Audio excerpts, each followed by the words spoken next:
Good morning, and what is up, ladies and gents? It is your friendly neighborhood BJJ podcaster, Rapid Sparza, coming to you with another great installment of the Bullpen, a joint venture between Inside BJJ and the Grappling Hour. How are you guys doing today? Yeah, your boy, Rapid Sparza, we're tired. Like, it is too early to be on these things and try to be funny, so navigate this with us, get through this with us, give us the like, the comment, the share, all of that good stuff. As you can see, even my camera's a little slow, to making the transitions here, because this is the full frame. This is the nice color, but then sometimes you put this there and it gets confused. It zooms and racks focus. That's not important to you guys. What is important is I am joined by my longtime friend, Tim Freeman. Tim, how are you doing today? I'm doing fantastic, Raph. How's it going? It's great to be here one more time. As you can see, I have frozen Kevin in the background to my left just so we can keep the search party going. We found him, and then this dude slipped away once again. I know you're tired. Look, I've been up since 3 a.m. your time.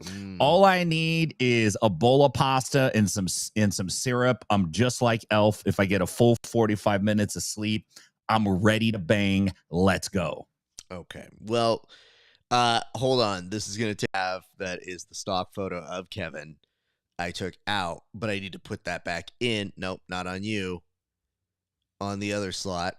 Kevin overlay gag put back. So I don't know where he is. It is very confusing to find him at times. I do imagine, though, much like Tom Sawyer and Huck Finn, I feel like he's watching his own funeral, so we should probably just do another roast, is really what this is amounting to. Nonetheless, I will say this about your photo selection, Tim, and I'm going to come back here. I'll take off the lower third here in a second. The neck that Kevin seems to be suffering from here. I told you the guy's neck is trying to shrink away from his face. It's literally trying to separate from the rest of his body. It looks like he's trying to have more traps, and as a result, his head has just become discombobulated. He's trying to get Brock Lesnar neck here. And I have to say, I think the beautiful part of this photo you selected in the background, aside from it being awfully in the Wizard of Oz hueish of green, is that your head covers my head, which I'm actually okay with because I don't know how I look. Yeah, no, that's great. You need to be right in the center there.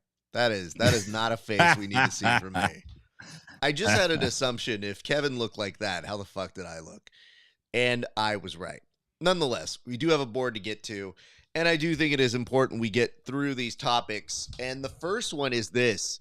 Let's go back to the top of the board, which tells us, this week, Tim, Anthony Gojani learned a valuable lesson.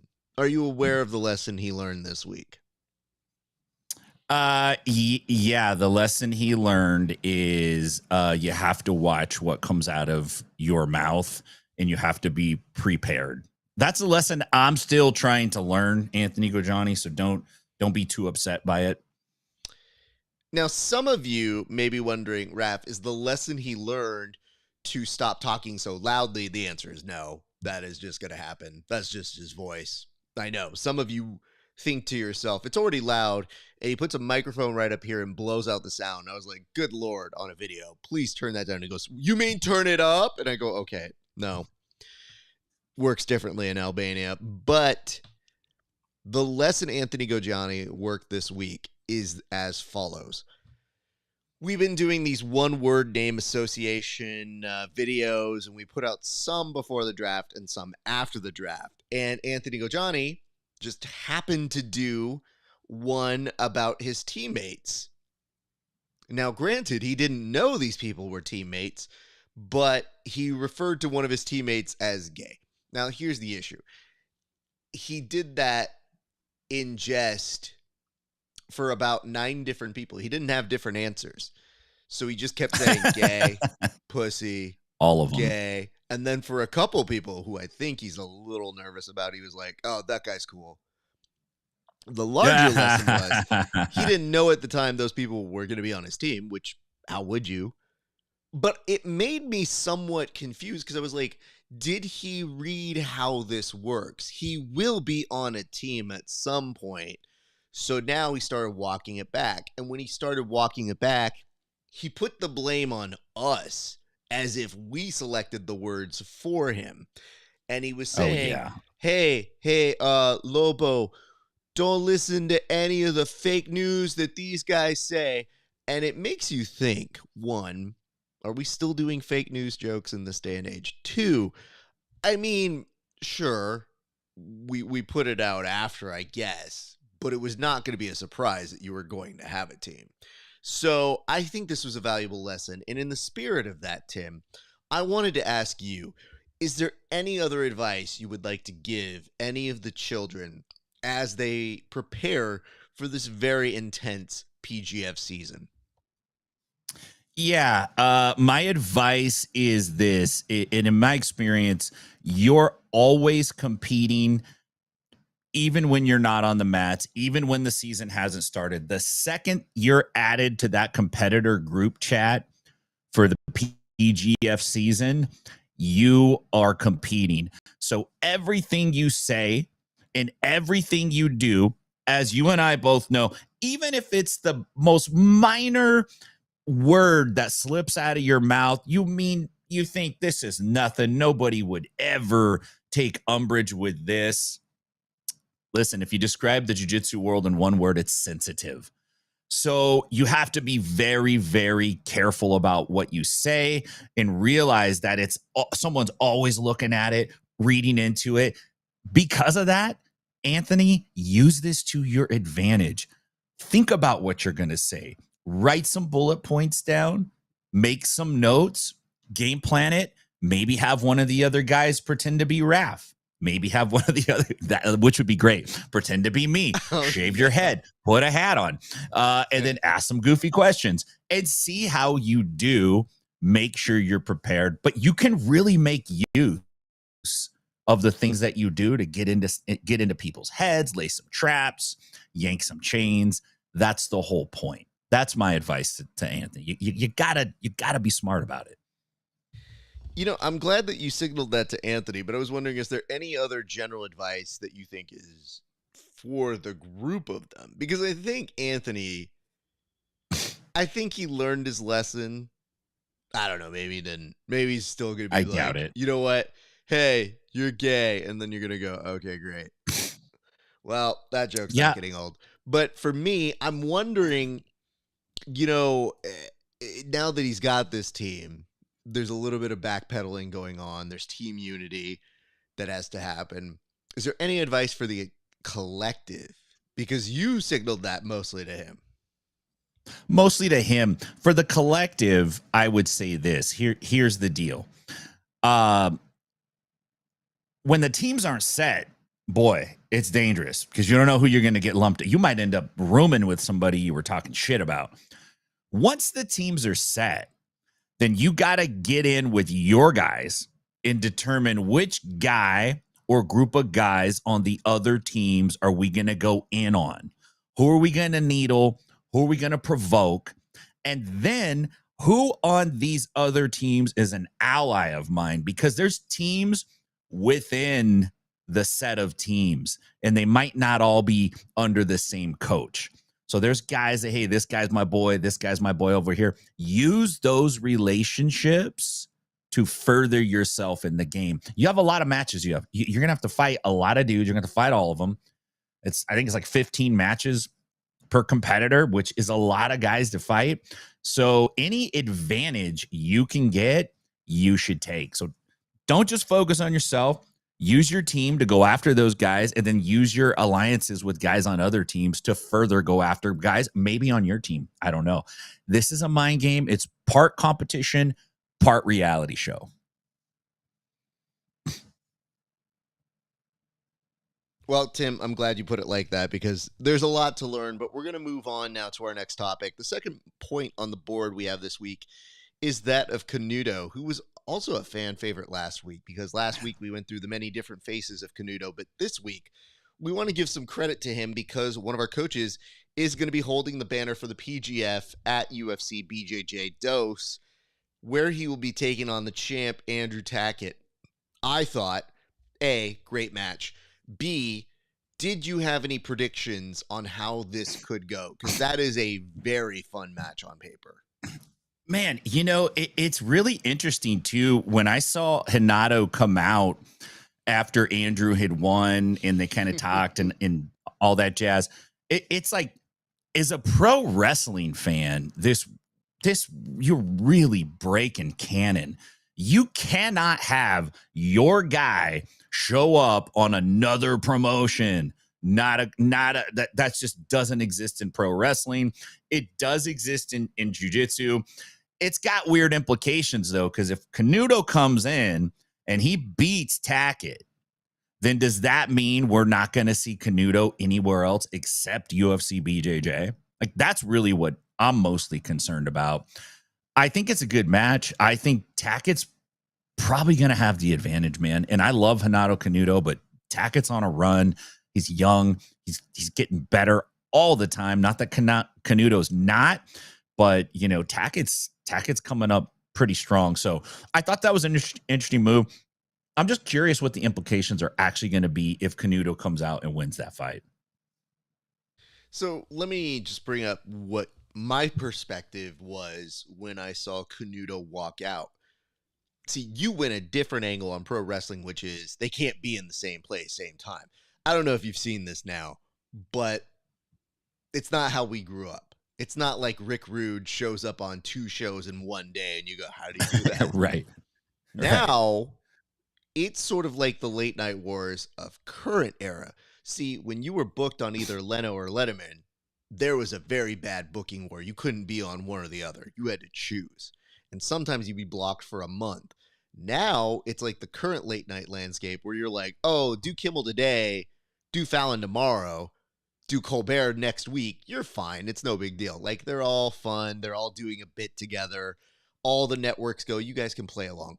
The difference here is the top tier talent like that, Canuto, will get those exceptions to cross the lines, blur the lines, and even though you saw it as, whoa, what are you doing here? You can't be here. I saw it as the opposite because the timing of it was terrible.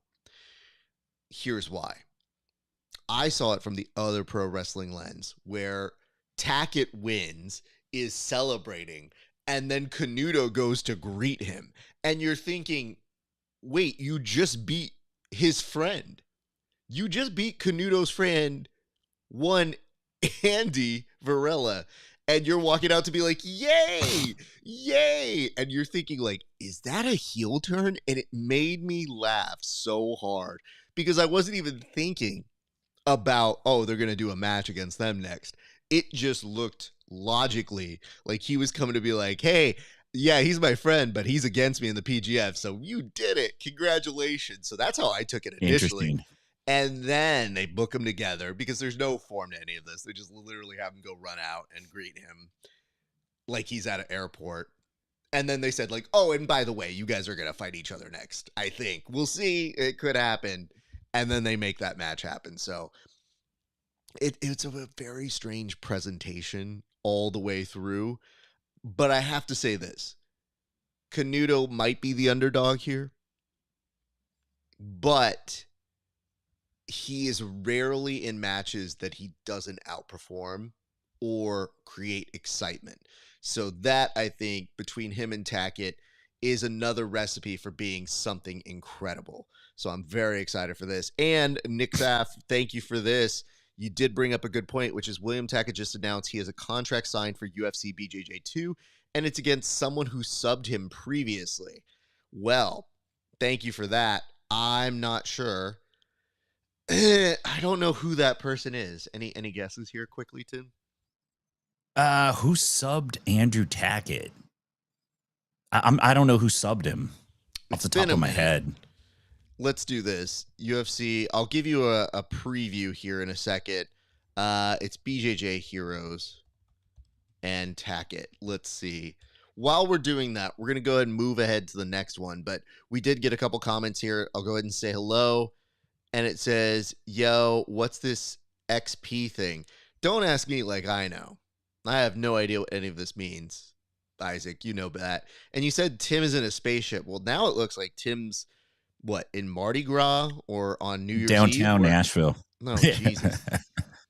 Okay. I'm fixing it. I just didn't like what was there. I apologize. I know I kind of just did this. I am sorry. I hope you will forgive me for it. It's fine. It just got me confused because it made me think, are you at the end of Ghostbusters 2? And that's what's happening here. Very confusing. Yeah. Ghostbusters 2. Hey, one of the great sequels. Underrated. I like that everybody from the cast shat on that movie. And they're like, it's not that good. I go, compared to what we got now, it's great. That might as well be a Citizen Kane to us. We're just fine. So yeah. I'm going to tell you one thing while I work on another. But here's the challenge I'm posing to us right now, Tim. The challenge that we have here on the show is right in the second, I want you to pick somebody on social and give me an update about what is going on with them. So one of our athletes, pick them and give us a quick update. And while you're prepping that, I'll give you a few seconds. I'll give you till 2 at the 2-minute mark. I'm going to go ahead and go through the BJJ heroes for for William Tackett. And we're going to try and very quickly figure out who submitted him most recently. So this is dating back to 2019. Jalrocha beat him in 2024 at CJI. That was on a referee's decision. Elder Cruz beat him on a decision. Francisco Lowe, decision. Suzinci at an ADCC submitted him back in 2022. Cade Rotolo subbed him, although they said the Rotolos will not be leaving. Jacob Couch beat him by a referee's decision. I don't think he's going to get Leandro Lowe. Just saying. No. Lucas Barbosa, referee. Victor Hugo, points. Tex Johnson, he beat. Never mind. This is very interesting to see who it is. I mean, Tex Johnson beat him in an overtime for EBI as well. Yeah, that's a lot of people to go through. So, I'd be interested to see who it's actually going to pull off. All right, Tim, I'm going to look for your update right now. What athlete can you give us an update based on their socials? So I checked out CJ Murdoch, and interesting cat here. CJ Murdoch, if you look at his recent socials, he's doing a lot of gi training. He also has a picture of one of these like I don't know what these characters are, man. They're like some anime characters on his Instagram, which is kind of fascinating how much these guys like to play with toys. And then he's got, this is the thing about CJ Murdoch you need to understand.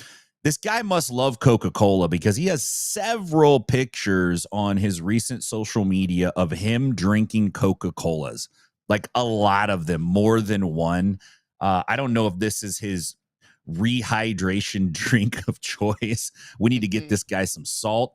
But he's got probably every 4 photos is one of a Coca-Cola bottle that he has downed. It's basically Coca-Cola and Pokemon on his Instagram, which I think kind of just describes the modern day jiu-jitsu athlete at this point. This is a terrible segment. All right, let's come back to this.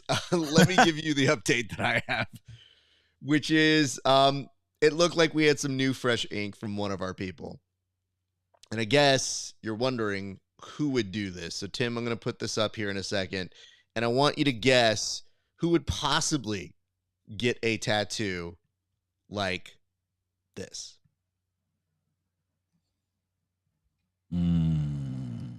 So of our current people, who would get a tattoo on their wrist of this? That definitely somebody that cannot afford high quality artwork. Oh no. Just kidding. I'm kidding. I'm kidding. I know you guys are I'm messing around. Relax. It's a joke. I'm trying to bring levity to the situation. it look, I'm trying to determine what character that is. If I had to guess whose tattoo this was, I would probably say, I'd like to say Anthony, but I don't think it's Anthony's. I actually think this might be, it's not Jet. Jet's too young to have so many tattoos. Uh, let me see. Hold on, Isaac, you don't just get to answer. No. Let me just look at the names here. I'm gonna go with. It's not Bowers. It could be Bowers. I don't think it's Bowers. I'm gonna say maybe Rafael Ferreira. So hold on. The best part of this is Tim's old. Does he even know it's Pokemon? So, children, I think the sad part here is him being old only helps him in this case, because it's not that the Yeah. new children discovered Pokemon. It didn't just happen. These things have been around for almost 30 years now. So all of you guys being like, he's old, it just meant he learned it and forgot it. You're locking in with Raphael. Yes, I'm locking in with Rafael. That answer is incorrect. That was actually JJ Bowers. JJ Bowers recently got a tattoo. And here's what I want to say about this. I feel like the funny part to me about this, because he takes his Pokemon very seriously. He brought famously a Pokemon card. That's why I thought you might get that one. But the Pokemon card that he did bring was so beloved and intense. The reason why I thought this is hilarious, Tim, is that this is right on the wrist, which means somebody is either going to see that cross-faced on their face before getting transitioned from a referee's position, or that's the last thing you see before you get rear naked choked. Like, that is dangerous liaisons right there. Like, that to me makes me think this is hilarious that this kid went to go get this out. But that's how much he loves the Pokemon. It is now firmly on his wrist. So that kid's never getting a job application where he can wear a short arm shirt. Otherwise, he has to wear that and they go, "Excuse me, sir, is that a," as Titus Harris says, "a Squirtle?" And you'd have to say, "Of course it is, sir. I play the Pokemon Go." And they go, "Great," as in, "Go away. You aren't getting this job." So I guess what I'm saying to some of you guys here, and yes, Tim, your age is showing. I didn't mean for this to be a segment that was going to show off our lack of knowledge of things. Yeah, that's okay with me. Look, where I come from, a Squirtle means something different. But if you want to get that put on your arm, get it put on your arm. I would say you have a good candidate for tattoo removal in about 15 years. I like that. That'll be a weird trip during the choke nap. Yeah, I recently saw a competitor just say, like, "I tapped this one time, and that's the last time I tap. Now I go out on my shield." And I was like, you know what, dude? Just tap, man. Like, yeah. All right, let's move on to our next topic. Okay. All right, the next thing that we have an update on, and we're going to bring you more updates as the season progresses, is housing. Yesterday, Mike John actually set sail for his way on over to Vegas, which begs the question, who all is actually going to be living in Las Vegas? And Tim, I can tell you this after doing a couple more interviews, it looks like some of the people you thought were not going to live in Vegas are actually going to make the trek out there for the 5 weeks.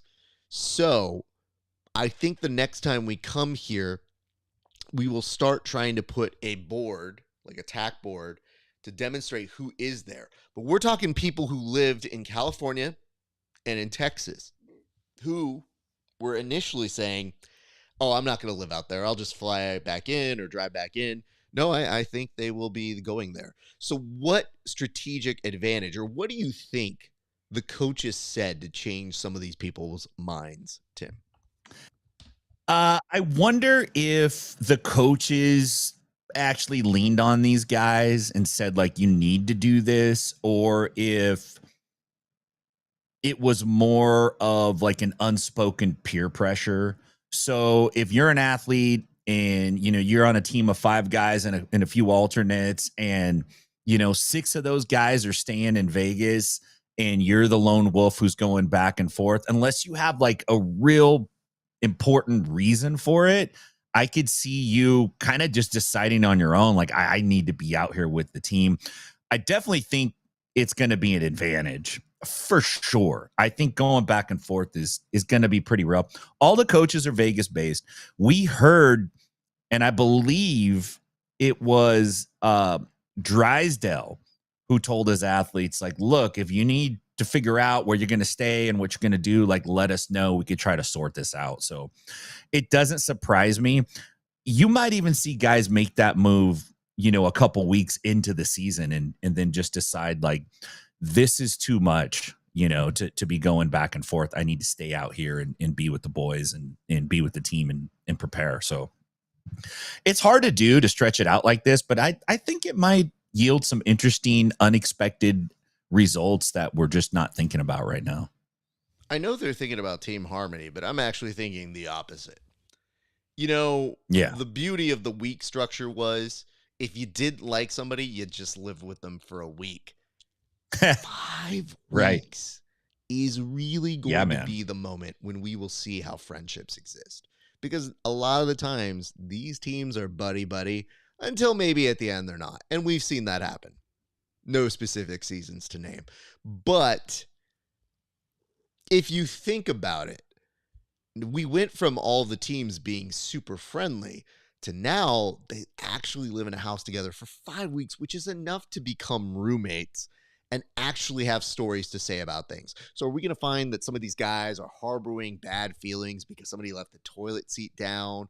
Are we going to find bad feelings about someone eating someone else's cereal, taking somebody else's protein powder, taking someone else's steroids? I don't know. We don't test. But I guess what I'm saying to you, Tim, is all of these things that we have taken for granted for harmony and peace and love, is that set to be disrupted with this incredibly long track between young dudes of various mixed ages and experiences?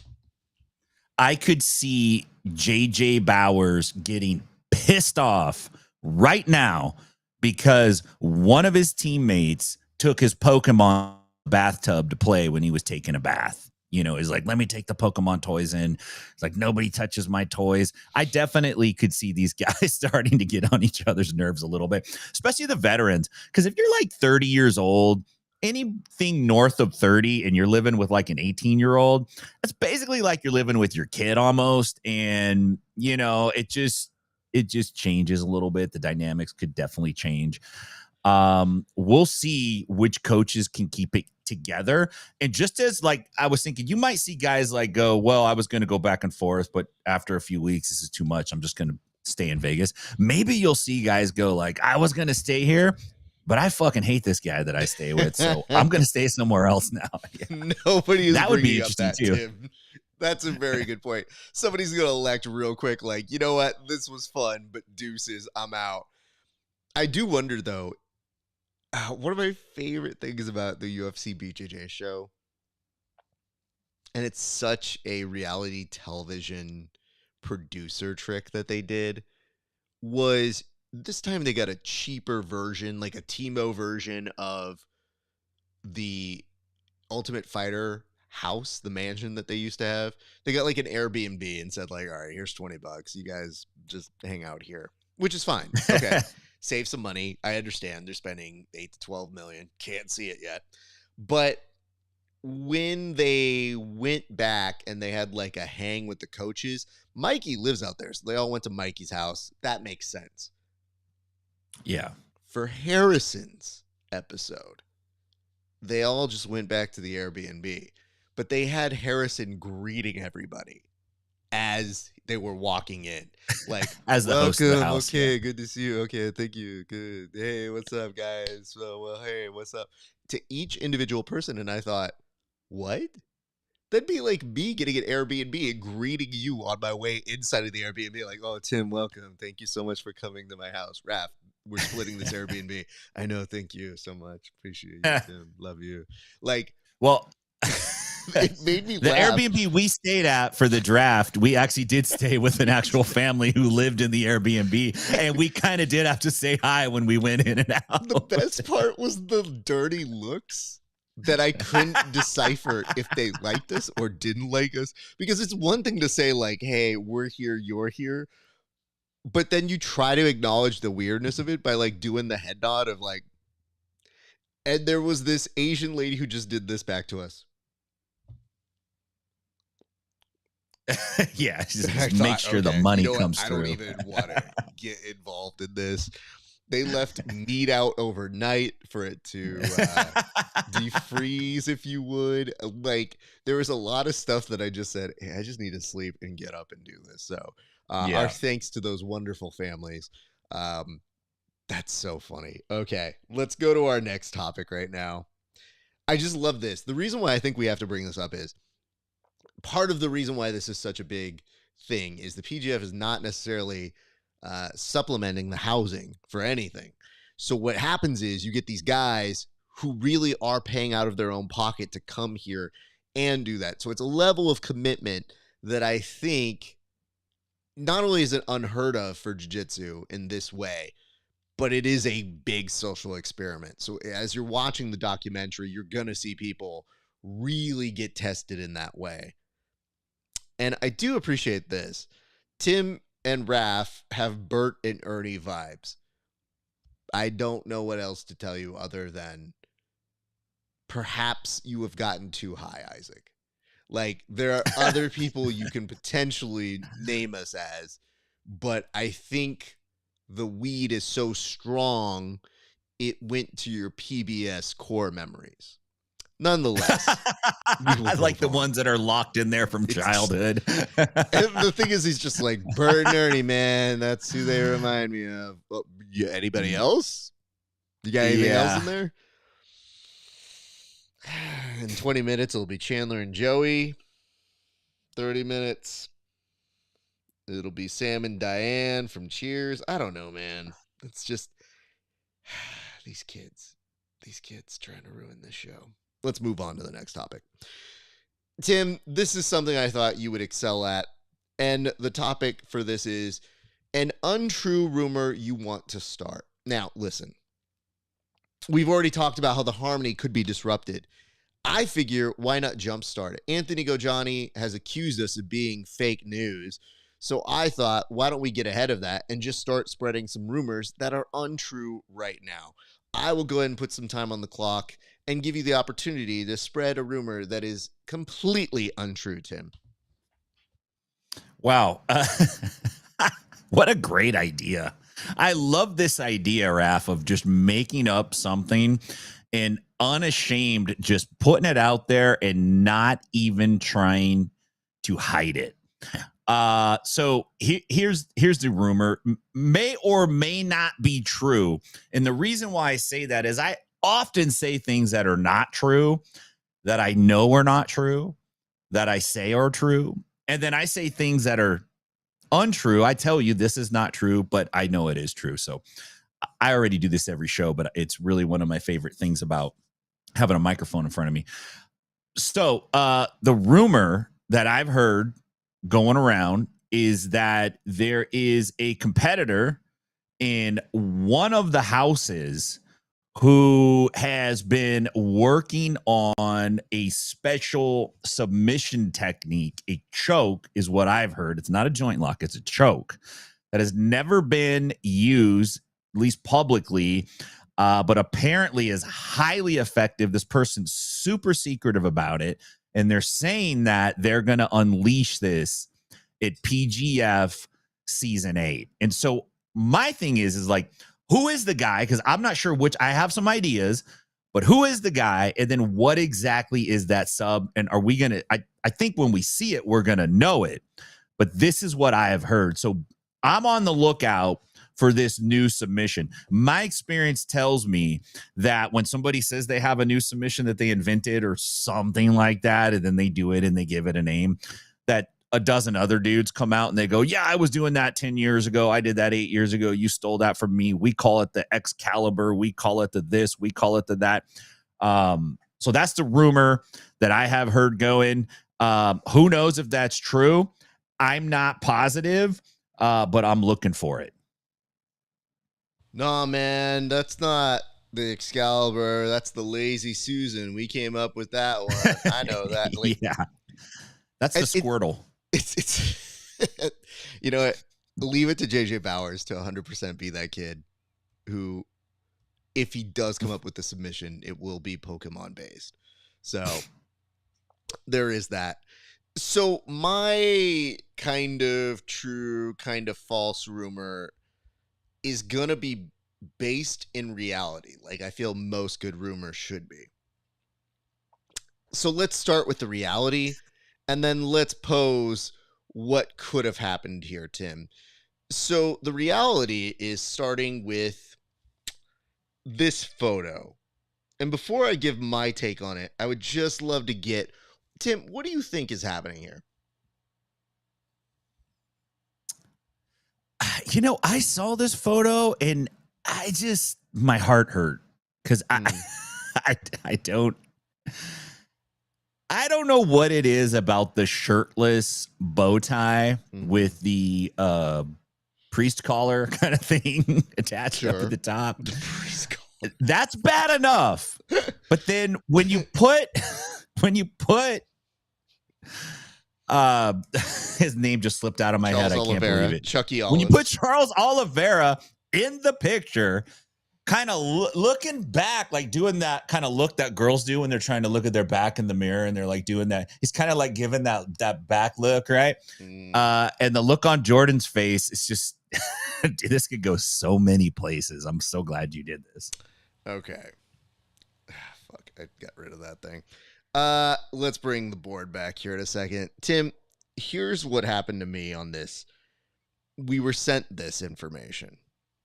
So I didn't know exactly the context for it. It just had it sent to us. And when that happened, you know, obviously, you know, Jordan has a job that he does, so that makes sense there. The weird part is the connection between Charles Oliveira and him, and then the selfie, and then thinking, you know, the last time I saw Charles Oliveira, he got knocked out, and I didn't love seeing that. Right. So now getting to the part where we need to pose maybe the untrue part, maybe Charles was a little sad. His buddies, as a gag, did a pick-me-up that's like, somebody needs a lap dance. And then they showed up and they didn't know it was going to be this really good grappler in Jordan Worth. And they're like, wait, oh my God, you're a jiu-jitsu legend. And poor Charles Oliveira is like, yes, I know. my fame eludes me. Ugh, I can't even get a lap dance in a joking gesture. So I think they had a comedic moment. And I had to figure out this, which is, at what point, if you're Jordan, do you say, I also jiu-jitsu?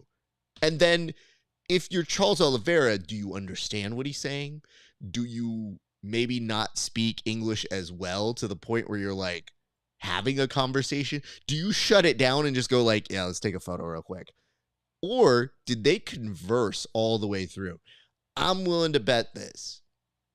I think Charles Oliveira and Jordan Worth talked crypto trading secrets. I think that's what happened here, because looking at this photo continuously, trying to find the answers, this Charles Oliveira is relaxed. He's ready to give you some financial advice. And I can't tell, but is that a star on his shoulder as well? Listen, this photo 1997 called. Yeah. It's just the gift that keeps giving. It gets funnier every time I see it, because I think the look on Jordan's face is just as surprised as the rest of us. So nonetheless, that'll be a good recurring thing to go to. I want to come through this way, and I wanted to bring this up to everybody here. So next week, I believe, Tim, we will be doing our version of a draft. Now, in years past, we have done the draft in front of the actual draft. This time we said, no. Let's wait and see what magic unfolds. And I wonder if that will have any effects. But the question I wanted to start by saying is, who should we have? Now, granted, this is assuming Kevin shows up. So I was wondering what one person we might have to add. I might have to add 2 people here. So, you know what it is? I figured it out. Tim, it makes sense now to me, but it didn't make sense before. Kevin isn't here because he didn't win outright last year. I am a 2-time fantasy champion, and he can't be in the same room because he didn't beat me. This makes so much more sense now that Kevin is afraid to lose again because he's very competitive. He doesn't let a lot of people know this, but he's that afraid he won't win again. Damn. I didn't think it was that deep, but it is what it is. So I pose the question to you, Tim. Who do you think we should bring on as the potential 3rd or 4th member in the draft this year? You know, that's a good question. I'd like to get somebody in that is a veteran. I'd like to get somebody in who has, you know, a little bit of an understanding of these guys, but basically is just going to look at them and then make a decision. Kind of like the way Jean-Jacques just looked at Jet Thompson and said, I like this kid. I'm going to get him. It's just like, it wasn't anything he did research on. He just absorbed his aura and he's like, yeah, this is the one. I'd like to get an OG guy like that can just look at a man and know you're worth $1,200 or happening, Tim. You're worth $2,300 right now. That got real bad real quick. I want a guy who can look at a man and say, you're worth this much money, boy. Like, it got slightly nerve-wracking in this sense. I have a friend here. I think they would like some information, so I will send them something. I just feel like this. When you say you want an old man on this show, is this just you trying to get around the fact that you don't want to be the oldest person on the show? Perhaps. No, okay. I just want to get somebody that knows less than I do. That's what I thought.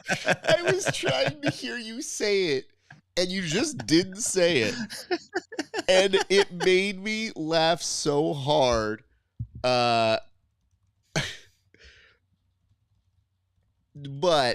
I would tell you this.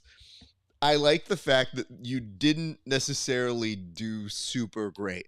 But if memory serves me right, you did beat Egg, right? Or am I wrong on that?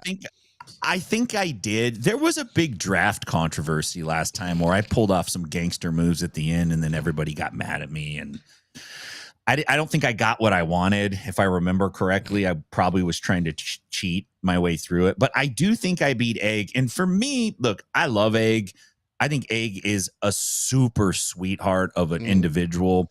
But I really like beating Egg in the draft. Like, I really feel good about it.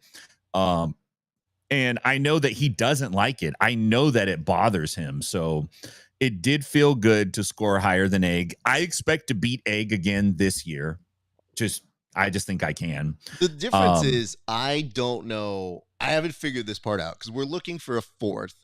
And I figured we'd put it out to the audience here to see if they had an idea. But the other thing is, okay, if we're looking for a 4th, you would assume it would just be Egg, but he's already got another draft. And I don't know that he can take not winning that many times. So there was the possibility of bringing him back. I'm not saying it can't happen. But now I'm intrigued to know, did Egg actually come in 3rd? Where did he fall? I don't know exactly. And it says, I think it was 3rd. I can't tell if it's 3rd or 4th. I don't remember if he beat you or you beat him or not. I don't know. I don't look down past 1st place.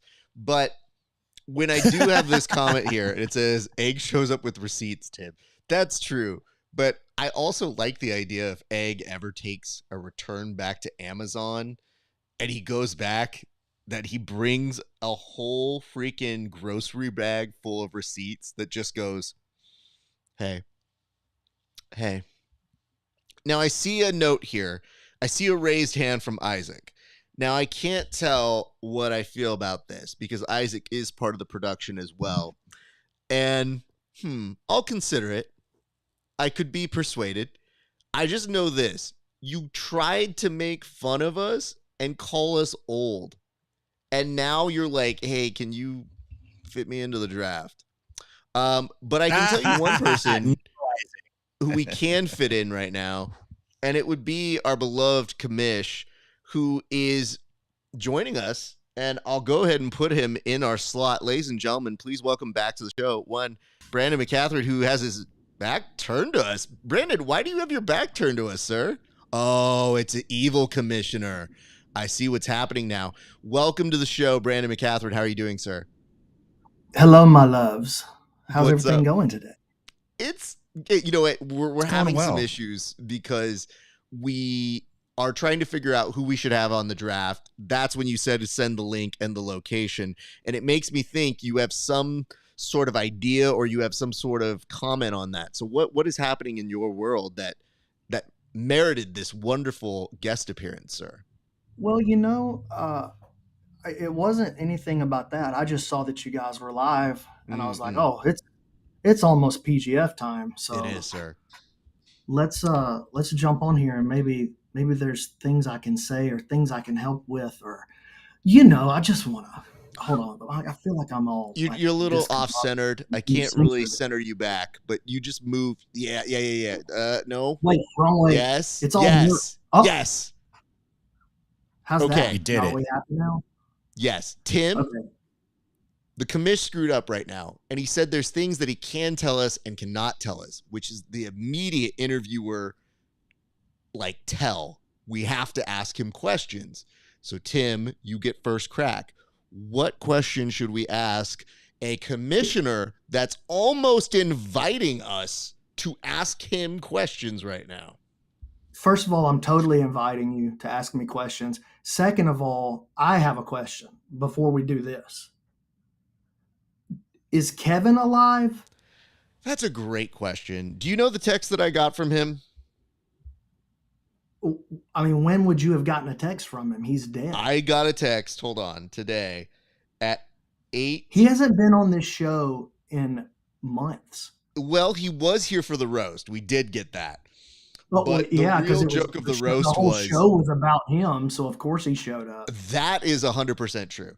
The one thing I got was setting up 8:06, 8:15, my B on a call. So we have not seen him since. But I would just assume 6 weeks ago that you got that. No, this was today. This was an interesting one. So this is a little revealing behind the show. So he got pulled away when he says my B. He didn't even have time to say my bad. Having said that, I do believe he is alive, or ChatGPT is pretending to be him and is very accurate. I think it's got to be something closer to the latter. Probably. Tim, what questions do you have for the commish? I want to know about the bonuses. What's going on with bonuses? I heard rumors of cash bags and money rooms and bank vaults and briefcases, but what is the actual lowdown on this? Money bags is the truth. There will literally be money bags with $500 cash stuffed inside them. Each of the team, not the team owners, the PGF owners, myself, Keelan, Zoe, Heather Grace Gracie, will have an allotment of money bags to throw at the athletes at our discretion to reward the behavior that we deem entertaining and valuable. So like maybe I like a good promo at the end of the match, and I'm going to bonus you for having a great promo. Zoe loves judo. Maybe he's going to bonus you for a judo throw. Heather, I Can I think she just loves go ahead? violence, or I'm not really not sure what Heather likes, or Gucci bags and violence and some mix of the two. And then Keelan, I think he's just going to throw a money bag for anybody that relieves him of any sort of labor that he's been incurring.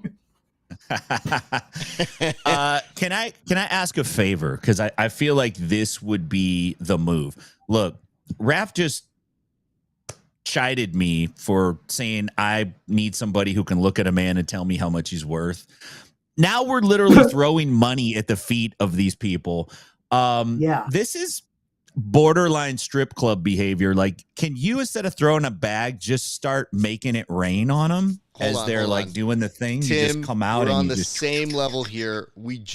Can we pitch maybe a way we present it?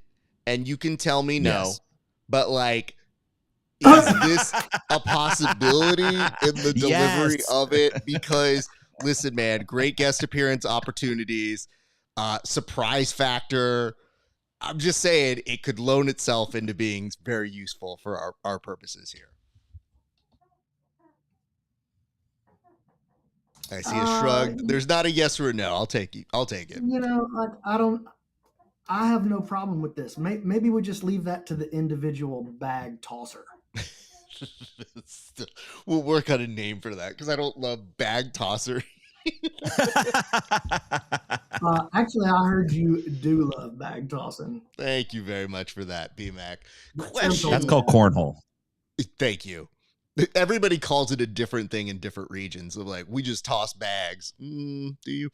More like salads. I would say, though, BMAC, for this, we have all of these people living there. Do we know how many people are living in Vegas? Do we have a count of it yet? Do we have a feel of it? Yeah. Because we're going to start trying to track how many people are actually living out there.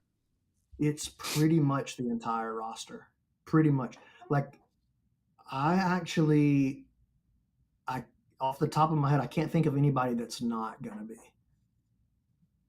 And that's an adjustment, right? Because we thought there were going to be some people who were kind of like going back and forth, right?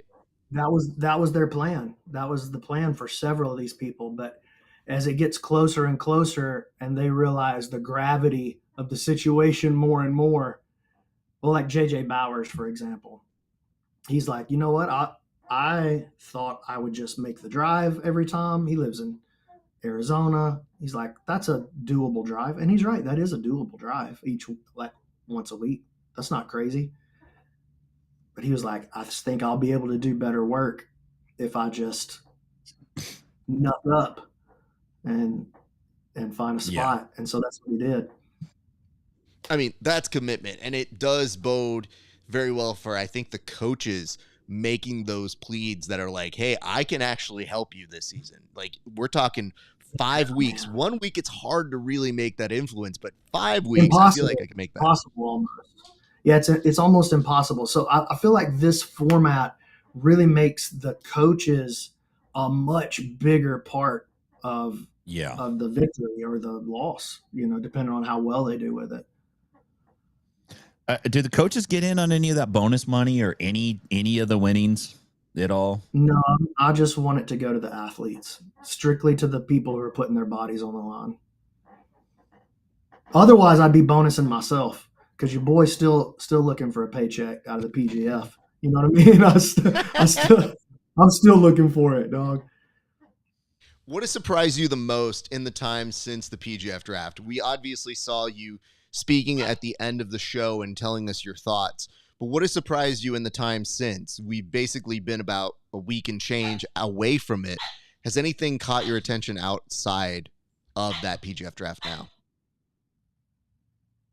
I would say I'm surprised that there's not more trash talk and confrontation. Obviously, we've got, I don't know if it's obvious or not because I'm in the group chat. So maybe the viewers don't understand how obvious it is, but the group chat, Go Johnny and Armin and Chris, they're at war. So we have war, but everybody else is such a sweetheart. You know what I mean? So, I guess that has surprised me a little bit. We did put this earlier in the program, but we did say that Anthony Gojani learned a valuable lesson, which was maybe don't call every other competitor gay or a pussy. Yeah, I saw on Instagram that he was accusing you of deep fakes. Yep. I mean, here's the thing he's got to understand about Raph. If Raph had the time to go make deep fakes about people, Gojani's way on the bottom of the list of guys we're going to make deep fakes about. Like, we're never getting to him. He's on the backlog, and we're never getting to his ticket. It's like 1,700 tickets down. Gojani, nobody's making fake news about you, my man. It's all real. Nothing you could do about it. I think I feel like Gojani is like anything he can do to increase the chip on his shoulder. Like anybody can just stack onto the chip, because he's even like going at Egg for saying that, well, he's kind of the Elijah Carlton of this season. And he's like, wait a minute, you said I look like Elijah Carlton. He's like, no, I didn't say that. Yeah, you wish you looked like Elijah Carlton. I think the funny part to me is I'm just amused. Like, there's none of this that we take personally. We just think it's funny. And having him go like, I can't believe, yeah, you guys, this deep fake. And I go, my brother, did you not know you were going to be on a team with people? Like, did that part not seep in that maybe 1 out of every 4 names you listed might be somebody you're gonna be on a team with? And so the shock and awe of like, what? I'm like, brother, read the rules. This is how this works. Nonetheless, highly entertaining to me. He's gonna be a pleasure. For sure. He's gonna be great TV, dude. That's the thing, that I really like about Gojani is he's gonna be bold, and it's either gonna really pay off or really not pay off. But either way, it's gonna make great TV. You know what I mean? Yes, I like that. He's not going to be a dude that goes out there and plays it safe. He's making bold statements, and then he's going to go out there and let the chips fall where they may. But he's going to go push and either kill or get killed. And, dude, I respect that, to be honest with you. B-Mac, I want to know, who do you think went criminally undervalued? Because there were a couple people who went pretty close to the minimums. But I'm looking at some of these draft orders, these draft picks, and a couple of them I was like, man, that's a bargain for that person. Dude, I thought there were a bunch. Like, when we laid it all out, we're like, okay, it's going to average out to $3,000 per person. But almost no one went for $3,000. There was a lot of money spent at the top and not much money spent at the bottom, which was really surprising to me how it played out, because there is so much parity from top to bottom. One of the things that I've always tried to do is get like dogs at the top and dunkables at the bottom. And then if the dunkables come up with something great, and if not, but there's really not any dunkables on this roster. So it's like, and then there's not any like world class top ranked dudes. You know what I mean? It's like great guys at the top and great guys at the bottom, and it's very even. So I was super surprised to see some of the low numbers and some of the high numbers. Low numbers, like steals, I think about Zach Schneider was a steal. I think Matt Mash was a steal. Matt, both of those names, by the way, Zach Schneider, not Zach Snyder. Like, we got to start calling him Justice League or something. You know what I'm saying? And then Matt Mash. Can you have a better name for a jiu-jitsu athlete? Probably not. We got alliteration. Probably not. We got mashing. Both of those guys went for under what I expected to be the average. And so that surprised me. CJ Murdoch, I feel like, was an absolute steal. Landon Elmore, Dom Lobo, a lot of steals in this draft. I'm going to add an addendum to the rules, even though it said it pretty clearly to me. But I think the rules need to say there needs to be 1,000 per player, because for whatever reason, people didn't put the two things together where it says every player must go for $1,000, right? And then there's a thing that says and the last player should get $1,000. I don't know why, but the jump of logic that happened when you saw certain people, they're like, oh, I have $1,000 left. And it's like, right, but you have 2 roster splits. So those rules mean you need $2,000. And somehow that part didn't go. I don't know if we need to clarify the rules or just like maybe choose different coaches. I don't know, man. I read it and I was like, I think this is a recipe for the people who win jiu-jitsu. You know what? They'll give us great TV. Let's say that. Tim, did you have any last questions? Because I know you got to run out of here for BMAC before you get on out. Yeah. Last thing, I would like to see the coaches have the ability to raise their own money to pay for players. Like, hey, PGF's going to give you 15 G's. You can use that. Everyone's got a base, but you could raise up to 100.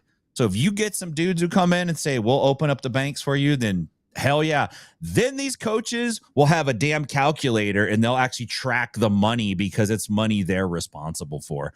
When it's just like, I don't know, 1,000, how much do we have? 200? What? Oh, was it 700? And you got the mathematician guy. He's doodling on the notepad.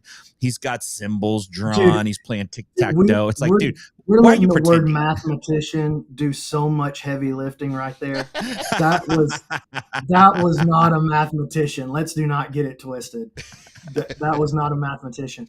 So season 5, if you'll recall, we did exactly what you're saying. We had we gave them a budget from the PGF to spend on their athletes at the draft, and then they could spend as much as they wanted over that with a 40% tax if they broke the salary cap. Okay. I would still love to do it that way. However, I'm not the only decision maker anymore. Understood. Yeah, well, I'm going to let Tim get out of here. I'm the most important vote, but I'm not the only. If you got a couple minutes, I'll hang out with you, but Tim does need to get back. Tim, I appreciate you. Get on out of here, sir. I'll talk to you in a few, my man. Ladies and gentlemen, Peace. Tim Freeman, heads on out. But meanwhile, I'm going to switch this on over to our commish on this side and replace this asset. So I guess what I'm asking here, Brandon, is we have so many different people to now look at in this world, but I wanted to start getting to the point where we were chatting about the most controversial moment of the draft. And I wanted to get your take here because you had to course correct something here. And when you had to course correct it, it made me think, all right, Brandon actually has to do this in real time. And that's something that does suck, to have to fix something in real time because you may not have your exact thought on what it is you want to do. But for you, when you had to do the course correction in real time, you actually had to make a decision on who and what was going to happen for the people who were involved, meaning there was a trade with Juan Martinez, or not even a trade, but there was a steal that was trying to happen with Juan Martinez in terms of athletes offering up money that we didn't necessarily expect. You had one ruling one way, and then a ruling happened the other way. So for me, I would love to hear, now that you've had some time to think about it, where do you fall in this world now? Like, where do you fall with this? Do you still believe this is the right decision to do going forward? Because it might be the right decision for now, but do you feel this is a decision that you will see in the future that people won't be allowed to add extra money from the players? So in the moment, I thought it was fine. I was like, well, it's his money. He can do what he wants to with it. And that was as much time as I had to think about it, right? Because it was happening in real time. And so they asked me what I thought. I was like, yeah, I mean, it's his money. He can do what he wants. I looked over at Zoe and he was like, yeah, let's do it. And so I just was like, okay, that's kind of how I feel. Thumbs up. And then I turned around and walked to the back of the room, and I got about 3 steps from the back of the room, and I just got this like sickness in my gut. And I was like, oh, there's 100,000 ways to game this. And so I stood back there for just a second, and, 1,000 things were flying through my mind about what a terrible decision that was. And then Zoe walked back. He's like, ooh, I don't know if we should have done that. And then Drysdale walked back there and he's like, hey, you definitely shouldn't have done that. He wasn't like aggressive with me on any level. He was like, hey, we should have a conversation about this. And I had sort of already decided before Zoe and Drysdale even walked back there, like, oh, I need to go back up there and fix this. And then when they came back there and said, hey, we should rethink that, I was like, okay, yeah, that's easy. And it's easy for me, dude. I have no problem standing in front of the whole world and going, hey, my bad. I think I did something dumb. I think people expect that I'm dumb. And so if I ever do anything smart, I think it's shocking. So it's easy for me to just go, well, hey, I'm a redneck. Ha ha. I kind of did something dumb. And so it was easy for me to there's a part of me that thought, okay, maybe in the act of fairness, it wasn't in the rules for this season. I do think it is something worth revisiting in the future, because in other sports that do have a professionalness to them, you are able to say, hey, LeBron James wants to give up this much money to bring somebody on. Right, but that doesn't happen at the draft. That happens behind closed doors. Those are deals and negotiations the athletes and the teams make amongst themselves after the fact or before the fact, And if they want to game it ahead of time and have a little secret plan, there's nothing you can do to stop that. There wouldn't be a rule that we could make that would stop that, right? See, but that usually is when like somebody looks like they're going to go to a team, and you've seen it happen in other sports. So I'm not against the rule by proxy at all. It's more, I think for this particular case, sure, I could see it wasn't necessarily written in the rules, but now it presented something that none of us foresaw, where we thought, right, who the hell's going to give up money in a season where you actually are getting money? So for these kids to then say, like, I give up my sword, I thought, wait, that's your money, kid. Like, I can't believe that. And then to see Jet I'll Thompson. Tell you why I can believe it. I'll tell you why I can believe it. Because the two people that were involved that were willing to give up cash still live with their parents. Fair. They don't understand the value of those couple of $100 yet because they don't have to pay the bills. Mama Natalie, I'm so sorry. I expected better of JJ. I just didn't expect that to happen. By the way, Mama Natalie has shown up last week and she was like, I'm just here to see what you say about my son. And I go, oh, yikes, not great. Nonetheless, I still feel like, I think for the moment you made the right decision, but can I just give you my little insight here? Is that Drysdale was making eye contact with me when this was happening, and as it was happening, all I could think of was, this is hilarious. Like, I'm just so into shenanigans that I said, okay, why not? And I go, I want to make it very clear, Mr. Drysdale, I have no power in any of this. But in the moment, because I'm helping facilitate things, and I'm like, I mean, it is what it is, death stare at me, and I thought, sir, this is misplaced. I have zero power here. Well, I wouldn't say you have zero. You have my heart. That counts for something. Sometimes, yeah, a very persuasive heart tug on the strings like that. But I can tell you, though, Brandon, it was such an awkward moment, but I can't wait to see that played back, even on the documentary or as we see things going. But I thought it played very well on TV.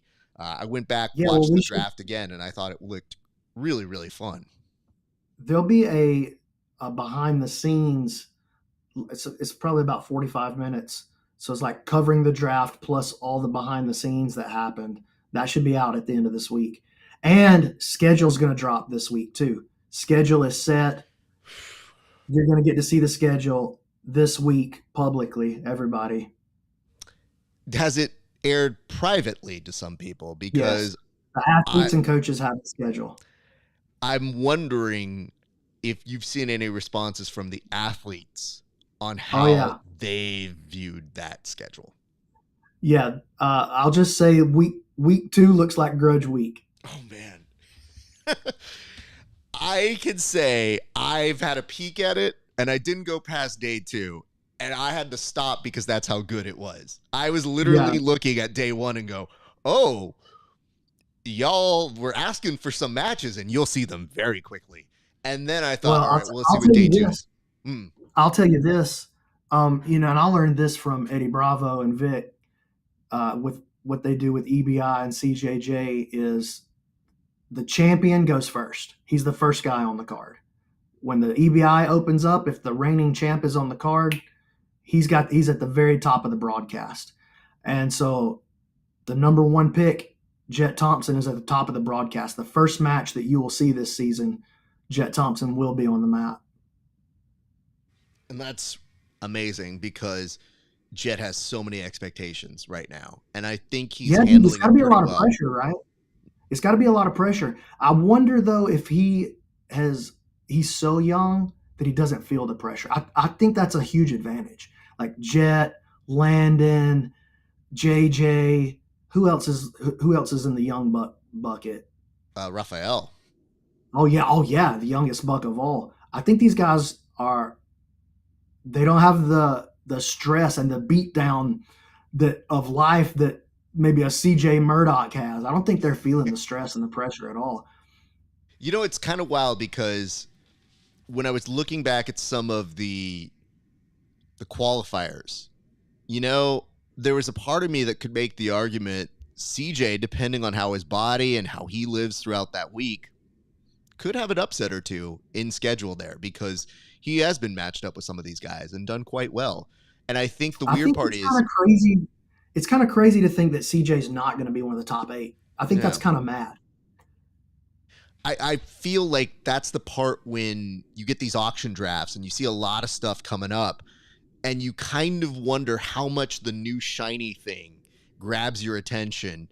It made me kind of say like, hey, I think they've done the research on these guys, but some of these deep cuts I looked at and I go, their resumes are pretty good. Or you almost want to say, go back and look at some of their matches. Now, I'm not saying this to anybody else. Tim's gone, so I could speak freely because we have a draft coming up. But it's been hard for me not to talk about it on air until we do the draft because I'm sitting here thinking like, I don't want to give them free information. I'm not egg. I just want to make sure that as we do this, just trying to signpost to people as they can go sign up for the fantasy themselves. Like these are small nuggets and there is hidden truths in those matches and in their resumes. And I'll tell you this, BMAC, in doing my research, some of these boys have private profiles on their smooth comp. And I don't know that they were private before the PGF. Just saying. I didn't know that. A couple, and you know what? I don't know if they were private beforehand. I'm not a fake news organization here. I just know when I went to go look up, like, oh, how did that person do against this person? It was on one person's profile, but not the other person's. So it makes you think how much of the mind games are going on, all that sort of stuff. I do see a fan favorite here, Christos Papadopoulos. Now, Christos just released a video where he is telling you guys about the gospel. He is spreading the gospel of the PGF, and aggressively so. Like, Brandon, for you, how does that feel to have somebody like him and many other people that are just true believers that they would spend 13 minutes telling you in a video why they love this format and this cause? Dude, honestly, it makes me feel really good. It makes me feel like I'm on the right track. I know I don't have the clout of a Craig Jones or an ADCC or a UFC BJJ yet. I know I'm just some goofy little redneck stuck out here in the middle of nowhere. But man, I've given everything to this to try, like literally I've sacrificed everything to try to make this as good as I can make it. And I really think that we've got the best format. I really think that. And so when I see people that have actually come and been a part of it and have experienced it and have even taken the format of the PGF and applied it to his own promotion, and he's experienced the same, it makes me feel like it's all going to be worth it eventually, you know? Let me point this out. Before I get to the prompt that he put up after this, if you go look at the Enigma website, I think it's very well done. I think that Christos does an excellent job. Like, it looks clean. It looks cleaner than a lot of other professional organizations. So when I respond to this prompt here, it's a better app than Flow Grappling or the UFC BJJ app or the UFC Fight Pass app. No, it is. It is, and I don't have any problem saying that. So when I see this prompt here that says, "Why are you a hater, man?" It makes me wonder. I don't think it's in reference to the 13-minute description of his video. I felt like that was neutral or positive at best. I think it might be the fact that I called Christos's pipe bomb at the draft a B-. Here's why. Passionate? There. It felt like 3 speeches in one. And to me, a guy who has competed in speech, I sat there and I think he broke rule number 1. If you have an applause break, get out on it. He had an applause break and then said, "No, I have more to say." And I was like, "Oh, no, young man. Yes, my needs are to make this go fast. But you had an applause break. Get out on the applause, young man." That's a B-. That's all. I'm not saying it was bad. I'm just saying showmanship a little bit there. But otherwise, I like you a lot, Christos. It was a great speech. I do have to, from a producer, content creator standpoint, I do have to take your side on it, though, in that regard. But as far as like on a personal level, I loved the speech. I know. The content you were in love with. But again, it's just fun. Oh, I saw a thumbs down. How dare you, sir? I know that is 100%. I know who that was. That's not even in question who that is. You can't even give criticism to this young man. I'm just telling you, a fan, I look forward to your work, but I'm not wrong.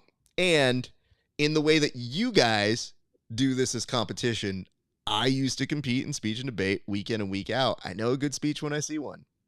And I've won some shiny metal things myself in that regard. So I would tell you, sir, I do feel pretty confident about my ability to assess that. Having said that, I think your potential has high yields. I think that you could be there. And I think by the end of the season, we'll see how things go. And I see this. He'll be ready to rock for week 1, no question. It says, "Yo, Christos, hire me or one of my camera guys to have a matte floating camera on your shows." I like that we're doing this as a potential for a job hiring here. And it says, listen, I feel the great thing about this. Nick Saff, he did make a correction here, but he said, Gojani is one of those that made his profile. He says public, but he meant private. And, listen, I'm not a fake news organization. I can't tell you yes or no, but I can tell you maybe go look and you can find out for yourself. And listen, that might be fodder for the people he's in the group chat with. I don't know. Listen, I'm not an athlete. I just look at things. I'm doing my research, and I'm very excited for this season.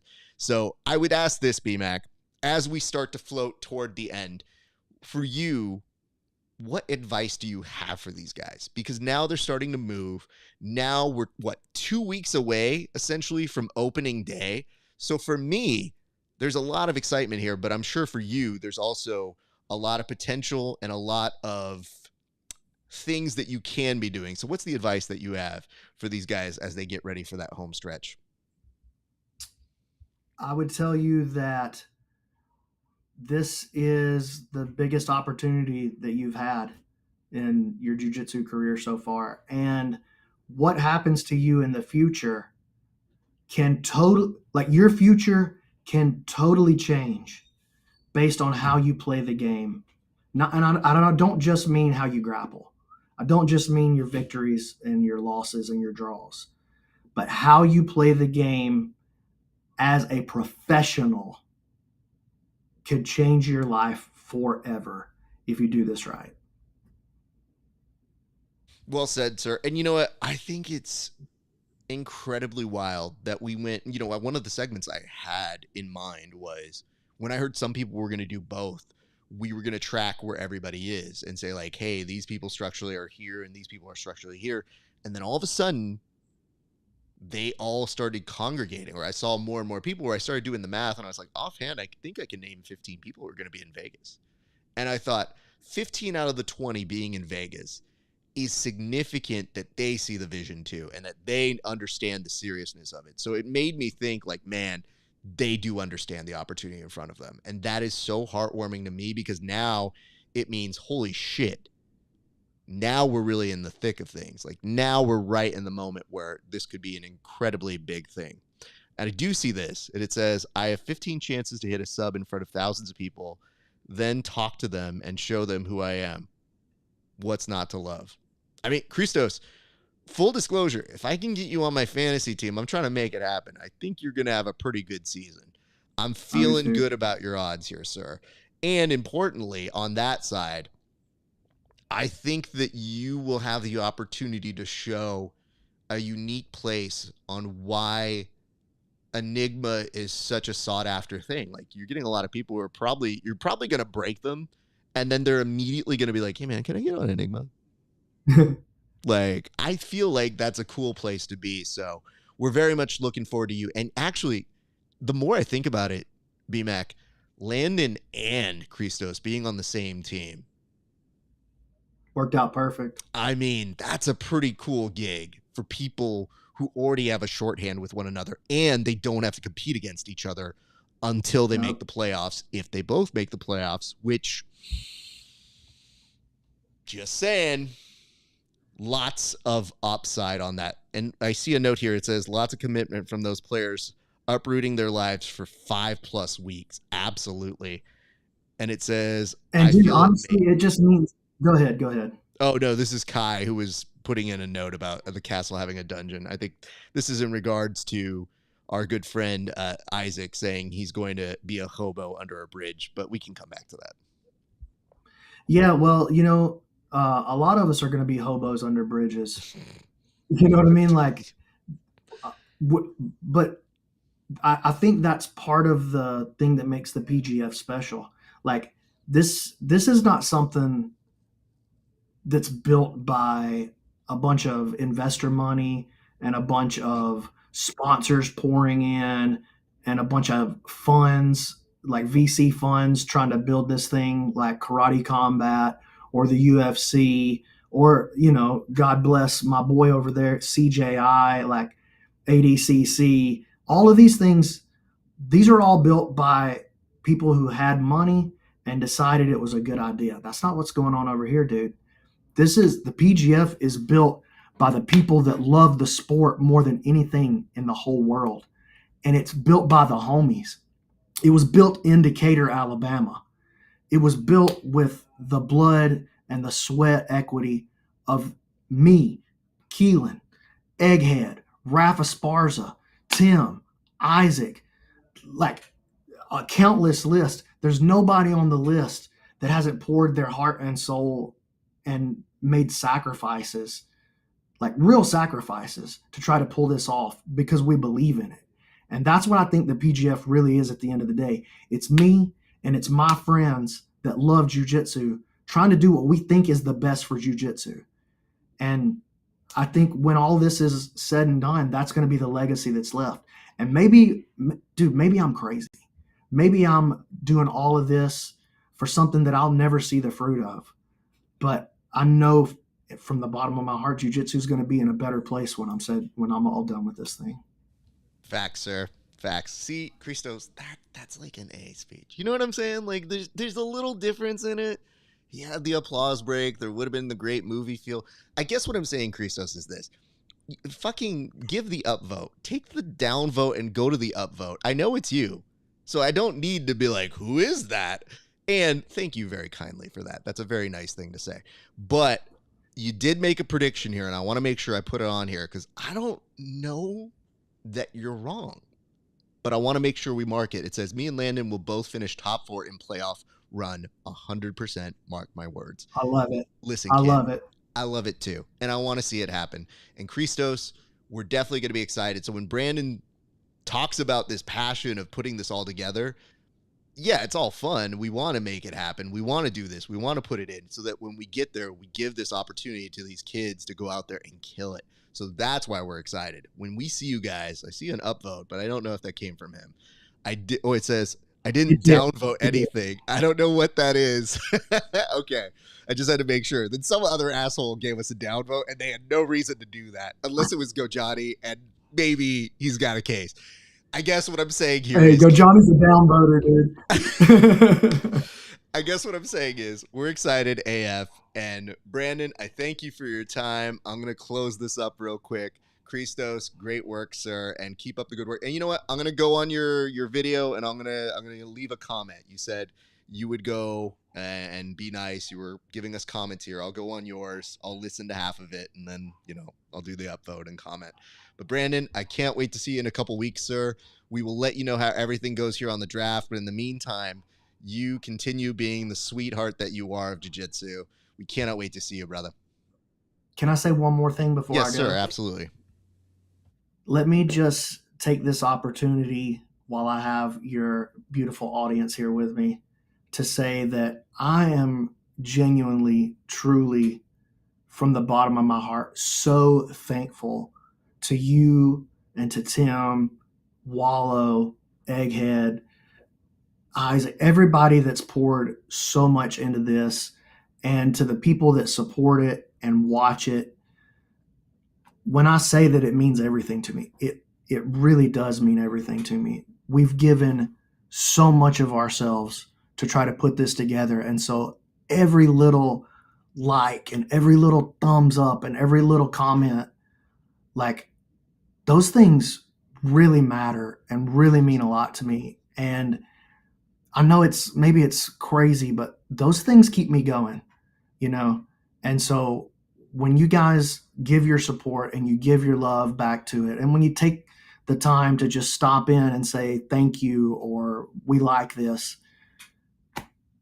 I take that all the way down into my soul. And so just thank you from the bottom of my heart, from the old commish out to the lovers and the supporters of the PGF. Thank you, boss. We love you here, and man, what a beautiful thing you have built. So credit to you and the extended family of the people who put this together. This is wonderful, sir.